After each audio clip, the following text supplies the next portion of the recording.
बिस्मिल्लाहिर्रहमानिर्रहीम। व्यूअर्स, अपनी पिछली वीडियो में हमने अपने क्विक बुक अकाउंटिंग सॉफ्टवेयर में एक वेंडर ऐड करना सीखा था।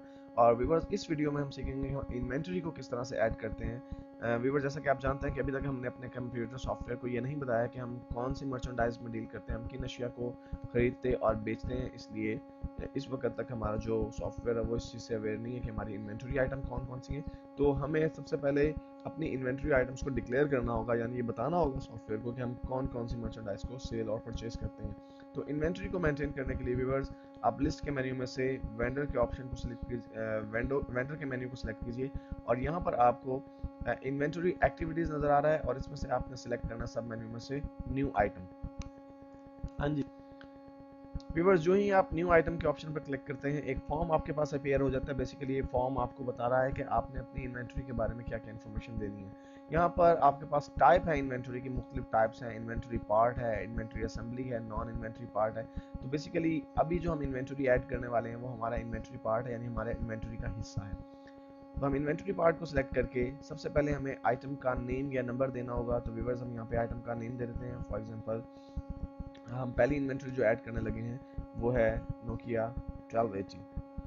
ये हमारा नोकिया का एक मोबाइल का मॉडल है और यहाँ पर हम मैन्युफैक्चरर्स का पार्ट नंबर भी दे सकते हैं, या जिसे आप ESN नंबर भी कह सकते हैं, या आपके पास जो है वो कोई स्पेसिफाइड नंबर अगर आपने डिसाइड किया हुआ है अपने इस इन्वेंटरी पार्ट के लिए तो वो आप उसे दे सकते हैं। लेकिन फिल वक्त हम इसे ब्लैंक छोड़ देंगे क्योंकि एक ऑप्शनल हमारे पास चीज़ है जिसको हम यूज़ करना चाहें तो कर सकते हैं, अदरवाइज हम उसको एज इट इज़ ब्लैंक भी छोड़ सकते हैं।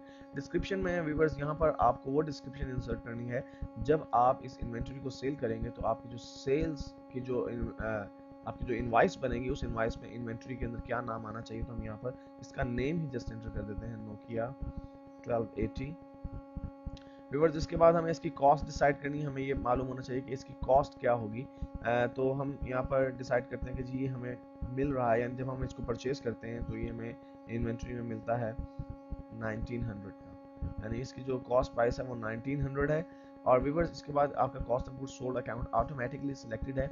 जब भी आप मर्चेंडाइज इन्वेंट्री को सेल करते हैं तो उसके जाहिर सी बात है कि आपका कॉस्ट ऑफ गुड्स सोल्ड का अकाउंट भी अपडेट होता है, क्योंकि जब तक आपको प्रॉफिट उस वक्त तक पता नहीं चलेगा जब तक कि आपको ये ना मालूम हो कि जो चीज़ आपने सेल आउट की थी उसकी ओरिजिनल कॉस्ट कितनी है। यहाँ पर व्यूअर्स, आपके पास प्रेफर्ड वेंडर्स हैं, यानी अगर आप ये इन्वेंट्री किसी एक वेंडर से ही स्पेशली खरीदना पसंद करते हैं तो यहाँ पे आप प्रेफर्ड वेंडर को सिलेक्ट कर सकते हैं। लेकिन इसका मतलब ये नहीं कि अगर आपने किसी प्रेफर्ड वेंडर को सिलेक्ट कर लिया तो बाद में आप किसी और वेंडर से इस इन्वेंट्री को परचेज नहीं कर सकते या क्विक बुक आपको अलाउ नहीं करेगा। ऐसा कोई प्रॉब्लम नहीं है।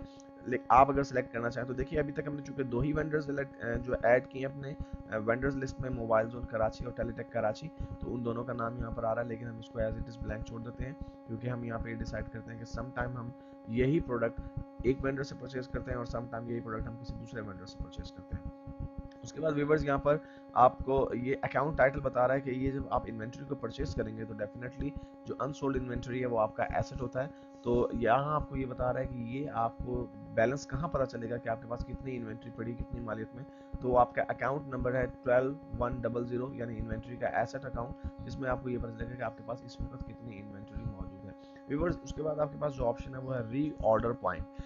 देखिए, बाज़ औक़ात ऐसा होता है कि आप जब इन्वेंट्री को ऑर्डर करते हैं तो आप तक इन्वेंट्री पहुंचने में कुछ टाइम लगता है। फॉर एग्जांपल, आप ये अज्यूम करते हैं कि आपका जो डेली की नोकिया 1280 की सेल है वो है 10 यूनिट्स, यानी डेली आप 10 यूनिट्स सेल कर देते हैं और आप ये चूँकि कराची से मंगवाते हैं और आप फॉर एग्जांपल बिजनेस करें मुल्तान में, तो आप तक मोबाइल पहुंचने में 2 दिन का टाइम लगता है। इसका मतलब है कि आपके पास अगर 5 मोबाइल्स बच गए हैं और आप रीऑर्डर करते हैं, इस सूरत में आपके एक दिन की सेल जो है वो डैमेज हो जाएगी, क्योंकि अगर आपने 5 मोबाइल सेल आउट कर दिए और मोबाइल्स आप तक पहुंचने में अभी 2 दिन का गैप है, तो 2 दिन के जो आपके क्लाइंट्स हैं वो खाली लौट जाएंगे उनके पास।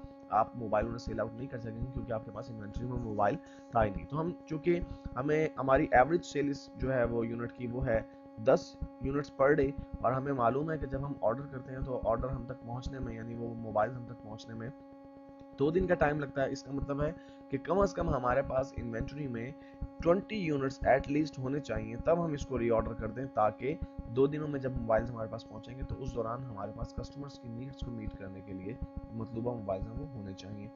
ऑन हैंड अगर आपके पास ऑलरेडी इन्वेंट्री कोई मौजूद है, यानी आप पहले से अगर बिजनेस को रन कर रहे हैं, तो उस सूरत में आपके पास शायद कोई इन्वेंट्री मौजूद हो तो वो आप यहाँ पर एंटर कर सकते हैं। लेकिन यहाँ पर हम ये अज्यूम करेंगे कि कि हमारे पास ऑन हैंड कोई इन्वेंट्री मौजूद नहीं है, बल्कि अभी तक हमने कोई इन्वेंट्री परचेज भी नहीं की है।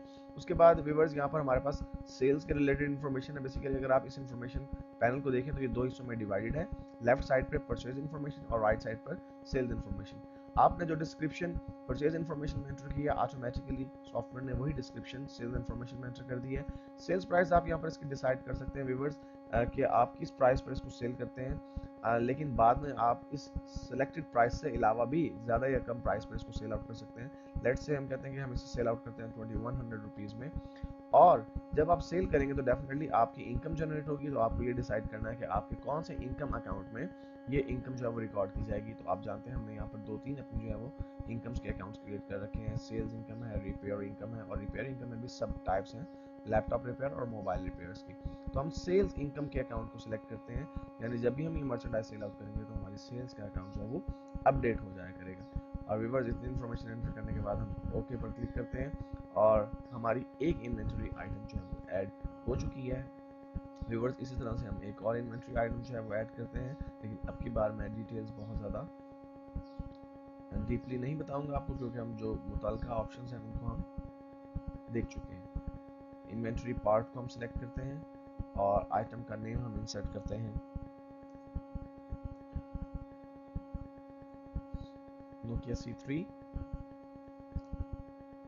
और उसकी डिस्क्रिप्शन में भी हम नोकिया C3 इंसर्ट करते हैं। आप देखेंगे जो ही मैं ऐसे यहाँ पर क्लिक करूँगा हमारे पास सेल्स इन्फॉर्मेशन में भी वही डिस्क्रिप्शन आने लगी है। इसकी कॉस्ट है लेट्स से हमारी 9500 की, या तो व्यूअर्स कॉस्ट प्राइस में हमने इसके 9500 की कॉस्ट जो वो ऐड कर दी है। हम इसका कोई प्रेफर्ड वेंडर भी डिसाइड नहीं करते, क्योंकि हम ये समझते हैं कि हम डिफरेंट वेंडर से इसको परचेज कर सकते हैं। और इसका री ऑर्डर हम से समझते हैं कि हमारी डेली की एवरेज सेल इसकी 5 यूनिट्स की है, और 2 दिन लगते हैं इन यूनिट्स को कराची से हमारे पास मुल्तान पहुँचने में। तो हमारे पास एटलीस्ट 10 यूनिट्स ऑन हैंड होने चाहिए जब हम इसको ऑर्डर कर दें। और सेल्स के वाले हम सेल्स प्राइस सेट कर देते हैं जी, कि इसकी सेल्स प्राइस करंटली है जी 10,500, और इनकम अकाउंट में से हम सेल्स का अकाउंट जो है वो सिलेक्ट करते हैं और ओके पर प्रेस करते हैं। व्यूअर्स 2 इन्वेंटरी आइटम्स जो है वो हमारी इन्वेंटरी में ऐड हो चुकी हैं।